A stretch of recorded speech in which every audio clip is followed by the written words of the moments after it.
I bet this story I'm about to share would touch you, and you're going to learn one or two moral lessons from it. So I need your attention.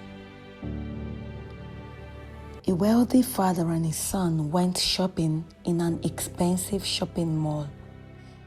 On their way back to their car, a poor boy approached them. He cried, "Please help me, sir. I don't have any more clothes to wear. Please help me. Please help me." The rich father threw a glance at the poor boy and felt compassion for him. His clothes were ripped and shredded.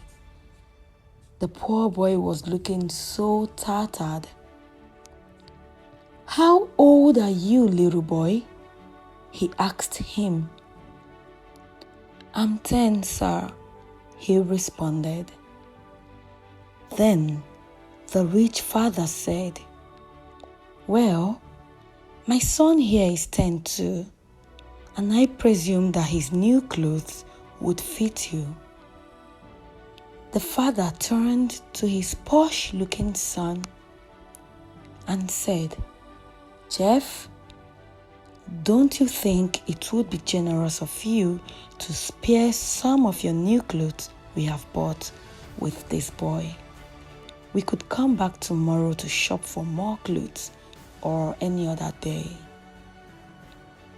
The rich-looking boy replied, "It's fine, Dad. I don't mind sharing some of my clothes with him." The rich father then opened their shopping bag and took out some clothes which he handed to the poor boy.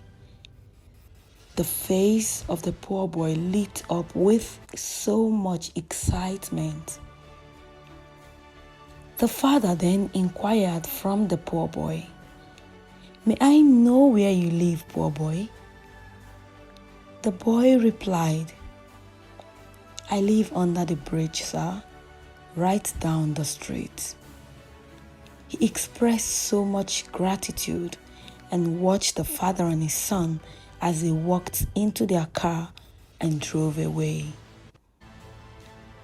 3 months later, the rich father drove down the street looking for the poor boy under the bridge. Then he found him. He took him to his car and brought out boxes of clothes, shoes, bags, and toys. He said to the poor boy, "They are my son's belongings, but I'm giving them all to you now." The poor boy was really surprised and couldn't stop crying. He said, "But how about your son, sir? Wouldn't he need these any longer?" The rich father uttered, "No, because he is in heaven now. My sweet little boy died some weeks ago of terminal cancer. He had lived with cancer for 3 years, and we had known all along that he was going to die. So it was emotionally very difficult to watch him enter the final days of life.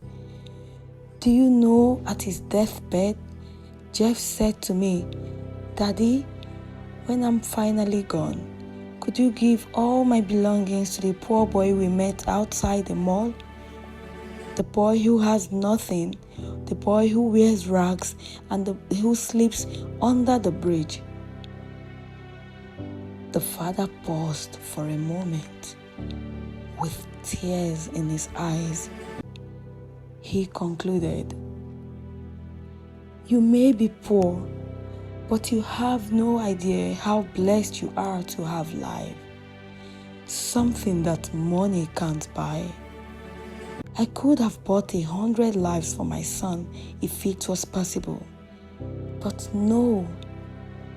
You may have envied my son's expensive lifestyle, but I'm sure you don't know about all his struggles and health challenges.